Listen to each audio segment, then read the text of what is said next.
Assalamualaikum warahmatullahi wabarakatuh. Kali ini saya akan membuat salah satu video. Video ini untuk memenuhi atau ujian kuliah rekayasa perangkat lunak. Kali ini saya akan membahas tentang materi rekayasa perangkat lunak. Yang pertama adalah pengertian dari rekayasa perangkat lunak. Rekayasa perangkat lunak itu atau dalam bahasa Inggrisnya adalah Software Engineering atau SE, adalah satu bidang profesi yang mendalami cara-cara pengembangan dalam perangkat lunak, termasuk pembuatan, pemeliharaan, manajemen organisasi, pengembangan perangkat lunak, dan manajemen kualitas.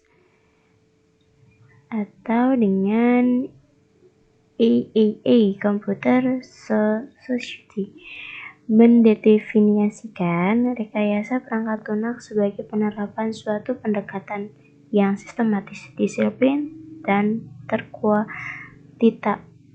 terkuantifikasi atas pengembangan, penggunaan, dan pemeliharaan perangkat lunak, serta studi atas pendekatan ini, yaitu penerapan pendekatan engineering atas perangkat lunak.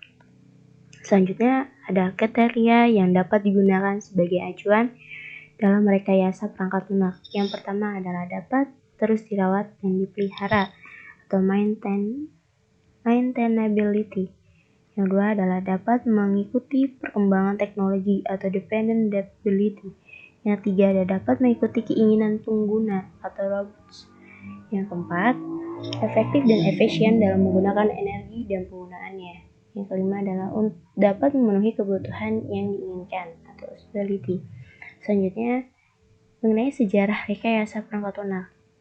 Istilah software engineering pertama kali digunakan pada tahun 1950-an dan sekitar awal 1960-an. Pada tahun 1968, NATO menyelenggarakan konferensi tentang software engineering di Jerman dan kemudian dilanjutkan pada tahun 1969. Meski penggunaan kata software engineering masukan konferensi tersebut menimbulkan debat tajam tentang aspek engineering dari pengembangan perangkat lunak. Selanjutnya, tujuan rekayasa perangkat lunak. Pada penjelasan di bawah ini akan diterapkan secara lebih detail apa yang menjadi tujuan RPL, yaitu mendapatkan biaya pembuatan perangkat lunak yang kecil, membuat perangkat lunak dengan kinerja tinggi, kendaraan dan ketepatan waktu, membuat perangkat lunak yang berfungsi pada semua jenis platform, menghasilkan perangkat lunak dengan biaya perawatan yang terjangkau. Next,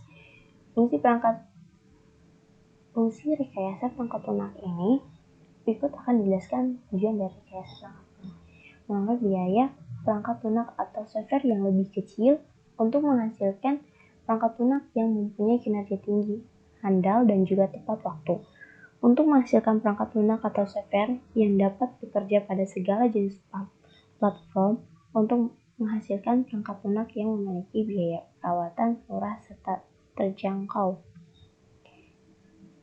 Ada kriteria pada rekayasa perangkat lunak, yaitu terdiri dapat secara terus-menerus dirawat serta dipelihara atau maintainability, dapat mengikuti perkembangan teknologi atau dependability, dapat mengikuti kemampuan penggunaan atau user tersebut, efektif serta efisien pada pemakaian energi dan penggunaannya, dapat memenuhi dan mencukupi kebutuhan yang diinginkan atau usability.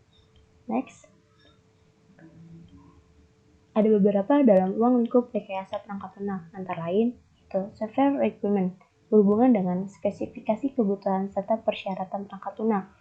Yang kedua ada software design, mencakup proses penampilan arsitektur, antarmuka, komponen, serta karakteristik lainnya dari perangkat lunak atau software. Selanjutnya ada software construction, berhubungan dengan rincian pengembangan perangkat lunak serta pengkodean algoritma, pengujian serta mencari kesalahan. Software testing meliputi pengujian pada seluruh perilaku dari perangkat lunak. Selanjutnya ada software maintenance, mencakup jenis mencakup semua jenis usaha merawat ketika perangkat lunak sudah dioperasikan atau digunakan. Software Configuration Management berhubungan dengan semua jenis usaha untuk merubah konfigurasi perangkat lunak, yakni memenuhi kebutuhan tertentu. Software saja adalah software engineering tool and method, meliputi kajian teoritis tentang alat bantu serta metode RPL. Selanjutnya, di sini ada rekayasa perangkat lunak dan disiplin ilmu lainnya. Contohnya adalah dalam bidang ilmu manajemen meliputi akuntansi, finansial, pemasaran, manajemen operasi, ekonomi analisis kuantitatif, manajemen sumber daya manusia, kebijakan, dan strategi bisnis. Selanjutnya yaitu ada contoh dari bidang ilmu matematika, meliputi aljabar, linear, kalkulus peluang, statistik, analisis, numerik, dan matematika diskrit. Selanjutnya ada dalam bidang manajemen proyek, meliputi semua hal yang berkaitan dengan proyek, seperti ruang lingkup proyek, anggaran, tenaga kerja, kualitas, manajemen risiko, dan keandalan perbaikan kualitas, dan metode kuantitatif. Selanjutnya, ada contoh dari bidang ilmu ergonika menyangkut hubungan interaksi antar manusia dengan komponen-komponen lain dalam sistem komputer. Bidang ilmu rekayasa sistem meliputi teori sistem, analisis biaya, keuntungan, dan pemodelan. Ini merupakan adalah gambar dari rekayasa perangkat lunak dan disiplin ilmu lainnya. Ini adalah gambar dari rekayasa perangkat lunak, terdiri dari ada matematika, manajemen ergonomika, rekayasa sistem, manajemen proyek, dan manajemen kualitas. Terima kasih, hanya segitu yang bisa saya jelaskan tentang mengenai penjelasan rekayasa perangkat lunak. Mohon maaf dalam pembuatan video kurang jelas. Sekali lagi mohon maaf atas kekurangan dalam pembuatan video. Terima kasih. Wassalamualaikum warahmatullahi wabarakatuh.